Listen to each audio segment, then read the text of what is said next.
Oi, gente, e aí, tudo bem? Oi, eu sou o Edu Jurek e esse é o Jurek Gazette. Hoje eu vou contar pra você sobre essa tendência, né, chamada do Quiet Luxury, que a gente tá vendo bastante. Mas não conta pra ninguém porque é segredo, né, porque é quiet. No episódio de hoje vocês vão ouvir a participação especial da Isis Brennan, que é a fundadora do Sharp Studio, e ela manja muito de mercados de luxo, então aproveitem que ela deu umas dicas e falou umas coisas muito legais. Primeiro, eu acho que a gente tem que entender mais uma vez o que é uma tendência, né? Porque existem diversos teóricos e diversas maneiras de pensar ou entender uma tendência. Se a gente pensa na tendência de moda e pega moda, né, o termo da matemática, moda em matemática é uma unidade de informação, então um número, um ícone, uma informação qualquer, que se repete várias vezes. E aí a gente pode dizer então que uma tendência de moda é algo que já apareceu tantas vezes que agora ela se estabeleceu ou veio para ficar. Mas, dentro de uma análise mais especializada, uma tendência de moda, uma tendência, quando a gente fala de pesquisa de tendências, a gente fala sobre um comportamento, uma ideia, uma vibe, sabe? Que carrega consigo diversos cool examples, ou as manifestações, que elas vão nos contando um pouco mais sobre essa tendência, seja essa tendência de mercado, consumo, comportamento, e ela, de fato, no final do dia, nos conta sobre nós enquanto sociedade, sobre nossos hábitos de consumo, sobre como a gente interage com as tecnologias, com as pessoas. Essas micro tendências, né, micro narrativas ou microgêneros da vida contemporânea são algumas dessas manifestações de uma grande tendência que acontece no pano de fundo da nossa cultura. Então, o Quiet Luxury, ela é na verdade uma micro tendência de uma tendência muito maior que está acontecendo no background que a gente ainda não consegue enxergar. A gente consegue ver esses exemplos e começa a entender o que vai acontecer daqui para frente. Eu atualmente estou fazendo um MBA em Gestão de Negócios e Estética de Moda na USP, e a gente teve uma aula de História da Moda que a professora fez uma citação que, gente, eu juro por Deus que eu procurei em vários lugares e eu não consigo achar o nome da pessoa que falou essa frase. Eu pensei até em mandar um e-mail pra professora, mas fiquei com vergonha. Que fala assim: se me trouxessem de volta da morte depois de 500 anos e me pedissem para escolher um livro para entender como a sociedade está naquele momento, eu escolheria uma revista de moda. No final do dia não é sobre moda, né? Não é sobre tendência, é sobre a gente, sobre a cultura e sobre a nossa sociedade. As palavras de Leandro Medin: a moda é uma linguagem que não possui palavras. O Quiet Luxury. Para entender o conceito de luxo silencioso, a gente precisa entender o contexto em que ele se insere. Perceba o atual cenário mundial, da hiperconexão, espetacularização do consumo, a opulência. Em contraponto a isso, a gente tem uma recessão, uma crise, tivemos uma pandemia, o abismo social que se criou. Quando tivemos os primeiros funkeiros favelados ou os rappers suburbanos vestindo roupas de grife e ostentando seus carros e suas correntes de ouro, brotou esse capilar na cultura mainstream, né? A ostentação do novo rico, o funk ostentação. Isso abriu brecha para que o movimento contrário se iniciasse, que era o Stealth Wealthy, como foi batizado. Stealth, do inglês, quer dizer furtivo, discreto, e dizia sobre o luxo, que é ser discreto e modesto. Entre aspas, né, o que cafona é estar todo enfeitado, chique mesmo é ser clássico e atemporal. Na minha opinião, é por preconceito. E na aula de MBA de ontem, aliás, o professor falou que não existe criação atemporal. Todas as criações humanas estão atreladas ao tempo em que foram criadas. Há quem acha que o Stealth Wealth é uma alternativa para o consumismo desenfreado e essa vibe instagramável da moda, né? Uma diretora criativa e stylist inglesa chamada Debbie Simpsons falou o seguinte, abre aspas: eu não acho que é um jeito tedioso de se vestir, um decreto anti-modinha, em um mundo que qualquer escravo dos looks está em uma corrida desenfreada para comprar a última it peça instagramável. É o que diferencia quem genuinamente é estiloso e está preocupado com a qualidade e a longevidade das peças do que com tendências de influenciadores. De novo, eu acho preconceituoso.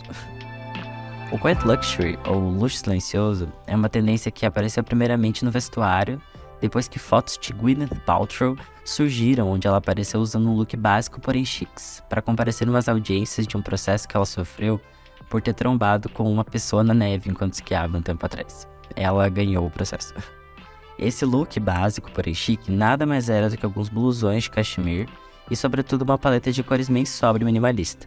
Bombou também com a série Succession da HBO, onde os personagens que habitam esse cosmos quase de realeza dentro de uma lógica capitalista, e eles usam o luxo de uma maneira bem sutil, que é usando uns bonés de suede de $1.500. E outros looks bem chiques, de roupas muito caras que os personagens usam, mas que não parecem nada demais. A ideia do minimalismo discreto é o mesmo que o Normcore, quando surgiu lá em 2014, parecia querer pregar. Mas eu tava lendo um livro chamado Moda, Vestimentas e o Pós-Modernismo e eu encontrei um capítulo em que a escritora Ala Eisenberg fala o seguinte: o Normcore expressava um não-determinismo. Despreocupado com aspirações autênticas do reino da cultura pós-moderna, privilegiava a empatia acima da tolerância e buscava por pertencimento mais do que diferenciação. Isso me deixou uma sensação de antítese nessa tendência. Será que o Quiet Luxury quer pertencer a um clubinho secreto dos consumidores de moda com alto valor agregado e que só quem sabe sabe? Ou será que ele quer se diferenciar do atual cenário maximalista e instagramável dos novos ricos e influenciadores? O Quiet Luxury busca pertencimento ou diferenciação? Eu já posso reiterar isso que eu escrevi porque ontem, na minha aula, eu tive aula com o professor Bruno Pompeu, que é um pesquisador de cultura de consumo, e ele falou que é possível fazer as duas coisas ao mesmo tempo. Eles querem pertencer a esse grupo seleto, se diferenciando dessa galera, né, mais maximalista aí. A gente vem dessa era de logomania, da moda dos anos 90, do maximalismo, da GK como ícone de moda, então me parece bastante lógico e aceitável a gente ver na contracorrente esse movimento que quer se ausentar dessa lógica. De novo citando a genial Leandra Medin, ela fala: talvez o Quiet Luxury queira buscar um anonimato que jamais teremos novamente. A nossa existência está tão documentada e espetacularizada que é possível saber muito sobre nós mesmos apenas buscando no Google pelo nosso nome. E se a moda é uma linguagem imagética, vestir menos é falar menos também, portanto se ausentar, mesmo que brevemente, dessa lógica. Finalizando esse texto, eu percebi uma correlação bem interessante com a sociedade do cansaço, algo que eu falei no meu último post, no meu último episódio aqui do podcast, espero que vocês tenham ouvido. E se você chegou até aqui, obrigado, volte sempre. Eu coloquei no meu blog várias imagens e vários links do que foi falado aqui, e agora você pode ficar com a entrevista com a Isis. Tchau, até o próximo episódio.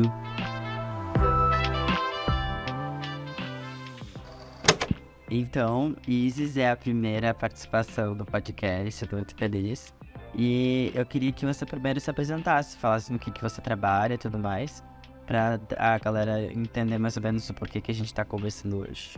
Sim, muito obrigada, Eduardo. Fiquei muito animada com o convite. É a primeira vez que eu participo de um podcast, como eu falei antes pra ele.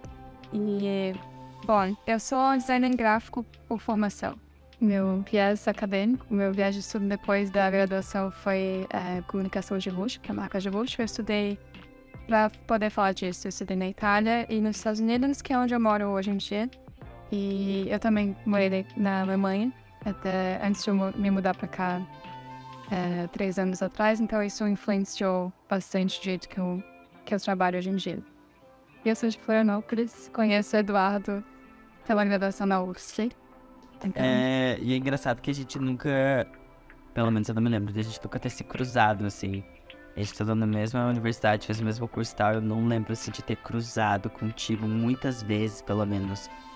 Mas, enfim, hoje a gente tá falando sobre Quiet Luxury. Cara, da semana passada pra cá, eu acho que uns 5, 6 artigos apareceram na minha timeline, assim, do nada, falando sobre isso. Inclusive, hoje eu tava lendo eu comprei essa revista, eu leio muita revista impressa, eu sou muito old school. E aí eu comprei a Vogue da Barbie Ferreira, e aí tem uma matéria aqui sobre Quiet Luxury também. Enfim, depois eu te passo bem certinho o que é, mas basicamente falando tudo que a gente já falou e vai falar aqui também. Só pra contextualizar, eu chamei a Isis pra participar desse bate-papo hoje, porque ela tem uma newsletter chamada Sala, onde ela falou sobre o Quiet Luxury pro design gráfico. E aí eu resolvi chamar ela porque eu gostaria de bater esse papo, porque eu fiquei pensando o seguinte, que é a primeira pergunta que eu vou te fazer pra gente começar a discussão. Se o Quiet Luxury é uma tendência, e uma tendência é basicamente um grupo de pessoas fazendo uma mesma coisa, né? Então, buscando um certo pertencimento. Mas o Quiet Luxury é uma parada que quer se distanciar, né? Que quer o anonimato, assim, como a Leandra Medini falou. Então, não é meio uma antítese essa tendência a se chamar Quiet Luxury? Eu não sei se deu pra entender muito bem o que eu quis perguntar, mas tipo... Se, por exemplo, eu colocar, vestir um look básico né, que é basicamente a estética do Quiet Luxury, postar nas minhas redes sociais com a hashtag Quiet Luxury, eu tô falando dela, então deixou de ser quiet. Dá pra entender? Tipo, pra mim é confuso essa tendência do Quiet Luxury, porque é uma coisa que é quiet, mas a gente tá falando sobre ela. E aí parece que todas as vezes que eu reforço que eu participo dessa tendência, eu tô deixando de ser quiet. Faz sentido? Bom, tem alguns pontos sobre isso. Só para explicar o que é a sala é parte do Sharp Studio, que é um estúdio de comunicação de marca, e a sala é nosso ambiente de falar de tudo sobre marca, mas também além disso. E a gente fala sobre Quiet Luxury lá. Mas isso sobre ser tendência ou não, eu acho que eu tenho a impressão, primeiro, que não é necessariamente uma tendência, mas talvez um sintoma de outras tendências que estão em confluência nesse momento, assim. Tem um pouco do normcore, tem isso da desinfluência, desse minimalismo que vem se estendendo nos últimos 10 anos, eu sinto. Então talvez seja mais um sintoma e a junção desses comportamentos do que algo por si só. Não sei. Eu parece ainda que toma uma forma ainda. Tá difícil visualizar o que é realmente uma pessoa que se veste como Quiet Luxury, como tu falou. Você tá falando sobre isso, o que significa, sabe? É difícil visualizar e encontrar quais são as partes que compõem essa tendência, por enquanto. Essa é a minha primeira impressão. Total. E eu fiquei pensando nisso porque pra pesquisar geralmente sobre essas pautas, eu sempre coloco a hashtag no Instagram, tipo Quiet Luxury. Aí eu pensei, se a ideia é você se diferenciar pelo menos, né, por não aparecer tanto, se eu coloco um hashtag Quiet Luxury em alguma publicação que eu faço, eu tô justamente fazendo o contrário do que essa tendência ou do que esse sintoma propõe, né, que a ideia é de você se ausentar um pouco dessa lógica, desse sistema, dessa dinâmica, sei lá, que a gente tem vivido nos últimos tempos. Foi ótimo você falar sobre o sintoma, porque eu fiquei pensando assim, se a gente tá vindo dessa era há um tempo atrás, assim, onde a gente tava falando sobre moda anos 90, logomania, ou a GK enquanto um ícone de moda, que tava usando aquelas coisas mega espalhafatosas, looks da Schiaparelli grandiosíssimos, assim. Será que isso não é só mais uma contracorrente desse excesso que tava acontecendo? Pode ser. Na minha cabeça, como que aconteceu, assim, se fosse uma linha de tempo de desenvolvimento do futebol, como que a gente chegou aqui?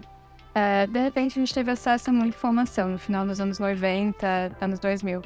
E eu sou de Florianópolis, eu não tive acesso a luxo, minha família não compra luxo. Por questões financeiras, mas não tinha acesso nem por sonhar, sabe? Não era um objetivo. Mas nesse período de final dos anos 90, anos 2000, a gente começou a ver pessoas comprando, começou a ter mais acesso a viagens, a internacionalização das nossas compras também. Depois chegaram as redes sociais, que a gente viu as influencers fazendo um unboxing de bolsa e viu como é que chega na casa delas, como que compra, quanto que custa. Então a gente começou a ter conhecimento dessas coisas, a gente começou a aprender os logotipos e esses símbolos mais marcantes. Então, quando a gente começou a criar essas vontades, esses objetivos e conectar esses logotipos, veio a logomania, pra suprir essa necessidade, né? Só que agora todo mundo já sabe qual que é o próximo passo. Então, de certa forma, eu acho que como se fosse criar um jogo de 7 erros.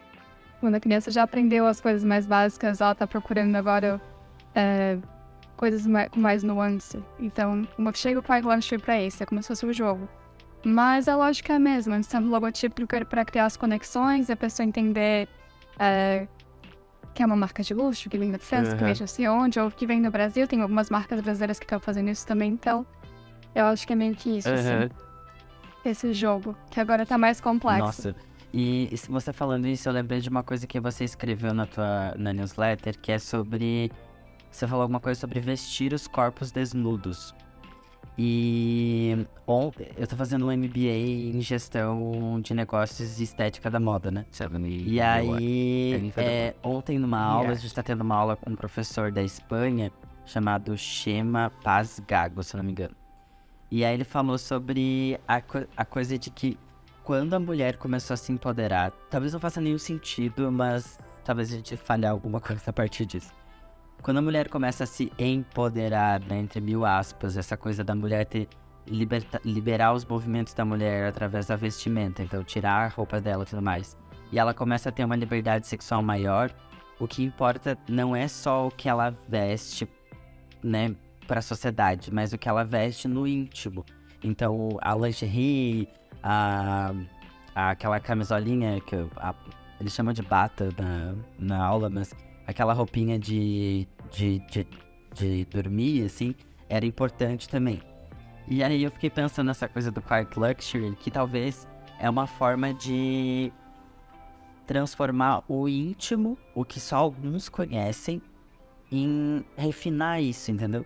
É uma coisa que, tipo assim, já que agora, né, também pensando no que a Leandra Medini falou sobre esse anonimato que a gente nunca mais vai ter, talvez, é uma forma de você transformar algo que poucos conhecem, uma raridade, assim, né, o seu íntimo, em uma peça de luxo, transformar. O luxo faz parte dessa intimidade, entendeu? Não sei se faz sentido tudo isso que eu falei, assim, não sei se você tem algo a complementar dessa noia que eu tirei aqui. Eu não sei por que exatamente, mas muita gente tá mais interessada em ser misteriosa. Mas isso sim, em podcasts de cultura ou desses substacks da vida, muita gente digo influencers, escritores que já são muito famosos. Estou escutando conversas de, como que eu posso ser mais misterioso? Eu tenho o E aí Gay, eu acho que esses dias, recentemente, fez um episódio que fala sobre isso, assim, como ser mais low profile. Low profile, sim. E eu sinto que as pessoas são mais interessadas, eu não sei exatamente por quê. Talvez porque a gente tem todas essas possibilidades de se expor na internet, de todos os jeitos, vídeo, áudio, enfim, todas as formas. OnlyFans. De repente ficou sexy não falar, sabe? Não saber onde que tá, não saber o que tá vestindo, mas tá bonito, sabe? A pessoa tá ali saudável. Acho que é importante ter essa conexão, né? Já não é só não mostrar desse mistério, mas ter a parte que é visual, igual fazendo a relação com o Succession, que é um dos ícones do quiet luxury. Não tem marca aparente, mas no último episódio, sem muitos spoilers, mas ela usa uma jaqueta de couro que as pessoas estão enlouquecidas. É um blazer, assim, de couro, perfeitamente cortado. Então, tem que parecer que tá bem, tá saudável, tá, sabe, numa situação confortável. Não necessariamente rico, nem esbanjando, não é isso. Mas tem que parecer bem com mistério. Eu acho que essa é a energia do momento. E falando sobre estética, então, já que a gente começou no Succession, você consegue definir a estética do quiet luxury?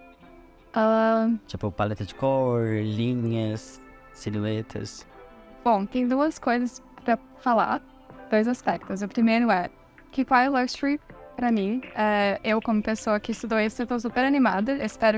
Eu acho que muitas marcas podem se beneficiar, marca grande, marca pequena, nacional e internacional, desse modo de pensar. Que basicamente é ter uma caixa de ferramentas complexa. Isso significa, por exemplo, a Bottega Veneta. Por um momento, entender que aquele triângulo, sabe, o logotipo, coisas mais objetivas, eram Bottega Veneta, mas agora eles estão investindo em coisas, apesar de ser sempre, de certa forma, um quiet luxury, a Bottega Veneta é mais look, ela tá cada vez mais. E tanto que lançou essa jaqueta de couro, mas não somente isso, como ferramentas. Quem são as pessoas que se conectam com a Bottega Veneta no nível de comunicação? Quem são os colaboradores? Ela fez uma colaboração com o Gaetano Pesce recentemente. Então, quem é o tipo de artista que é Bottega Veneta? Ou que tipo de material é Bottega Veneta? E as cores? E eu acho que daí a gente vai para a segunda parte, que é quiet luxury não precisa ser tons de areia, neutros, mutados. Não tem nada a ver com isso. O Camel Coat. E a Bottega Veneta vem pra mostrar isso como exemplo, já que ela é um dos megazords da quiet luxury. Ela tá aí com uns verdes bem espalhafatosos. Na verdade, a paleta dela é bem cinzas coloridos, que é aquele azul que talvez seja um verde, meio roxinho, sabe? Tu não sabe dizer qual que é a cor exatamente. E tem essas cores mais fortes, um verdão, um laranjão. É isso, assim, da parte complexa. Tem que ter muitas ferramentas e que dê pra fazer a engenharia reversa, entender. Aquela bolsa, ou aquela camisa, ou aquela jaqueta é uma Bottega Veneta, mesmo que eu não veja nada. E tem que criar uma série de artifícios gráficos e técnicos pra chegar nisso, assim. É tudo muito intencional, não é por acaso. E você falando isso agora, eu lembrei de... Por que eu pensei tudo isso? Porque em dos artigos que eu tava lendo sobre, enfim, o Quiet Luxury, a pessoa que escreveu o texto falava assim: eu acho que isso é uma forma de você minar a criatividade e impedir novas criações, assim. Mas em um momento do universo em que praticamente tudo já foi criado e a partir de agora é tudo um refino do que já existe, fazer engenharia reversa, agora essa palavra que você usou, achei perfeita. Eu acho que é uma ótima maneira de a gente criar coisas novas. Eu sinto que agora não precisa mais fazer a camiseta da Bauman com um Baumãozão gigante, sabe? O que a Bauman vai fazer se ela pode fazer qualquer outra coisa? Que sigam toda essa simbologia, elementos gráficos, aí é todo um guia tem um livro de regras de marca, né? Mas eu acho que poder fazer qualquer coisa que não seja uma camiseta branca com um logotipo estampado, um moletom que seja muito escancarado, só aquilo, com aquela camiseta da Gucci que tem as listas da Gucci gigantescas, eu acho que isso que tá um pouco cansativo. Eu acho que dá liberdade para as pessoas, né?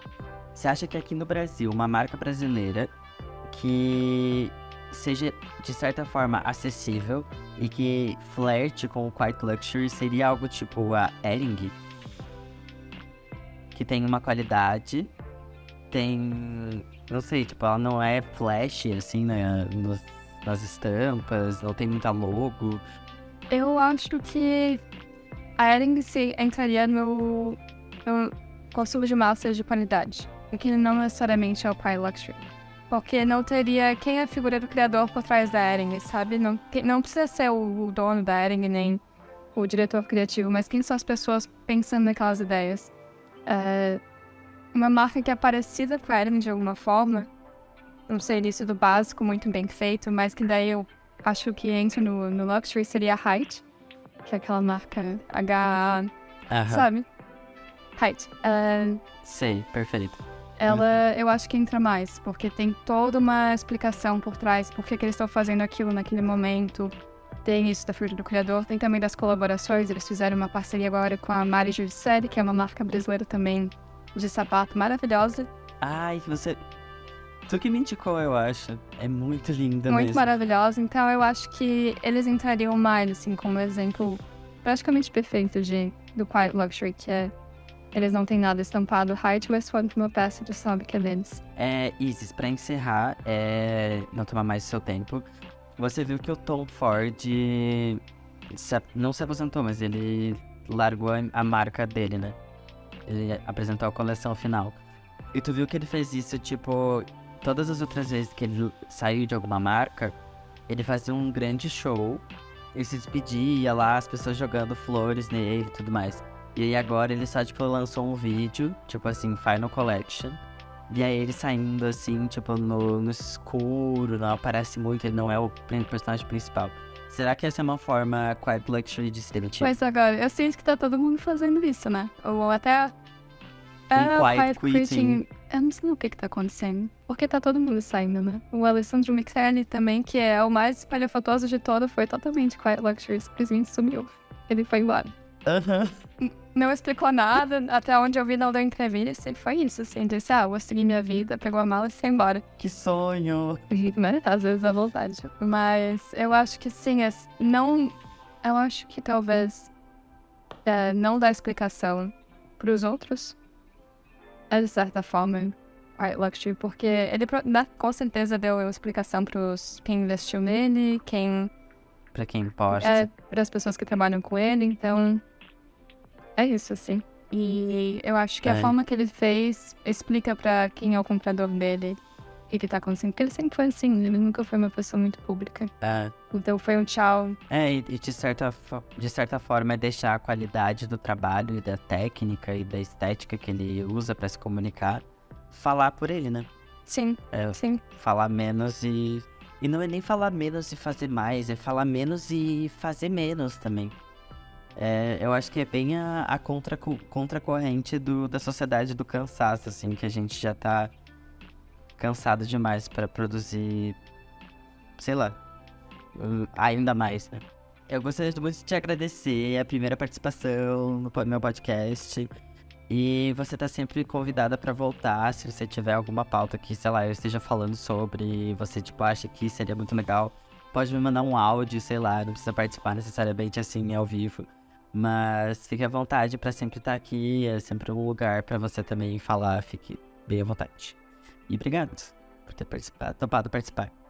Eu que agradeço, foi maravilhoso, deu até vontade, quem sabe, faço podcast também, já que a gente já escreve a newsletter, fazer um podcast. Nossa, por favor, gente, sério, seria ótimo, juro por Deus, porque eu sempre leio a newsletter e pra mim seria ótimo se vocês tivessem um podcast também. Sala, seria lindo, inclusive, o nome já é perfeito. Eu queria agradecer por tu também tirar essa energia pra escrever a newsletter, pra gravar o podcast, realmente é muito enriquecedor ver essas perspectivas e ter, né, realmente tira o tempo pra botar uma opinião que vale muito a pena escutar. Eu queria deixar uma recomendação. Por favor. Tem uma outra fonte de conhecimento que eu acho muito, muito boa, brasileira, que é a Portrait, como se fosse retrato em inglês, magazine, que é, até onde eu sei, tem 2 editores brasileiros também, que é a Renata Brosina e o Silvan, e eles escrevem bastante, e recentemente eles publicaram sobre Quiet Lecture também, eles têm um podcast e a revista online, e é maravilhoso. Inclusive, o link para essa indicação que a Isis acabou de nos dar está no post que tá lá no meu blog, Jurek Gazette. Então, acesse lá para eu ter acesso a isso.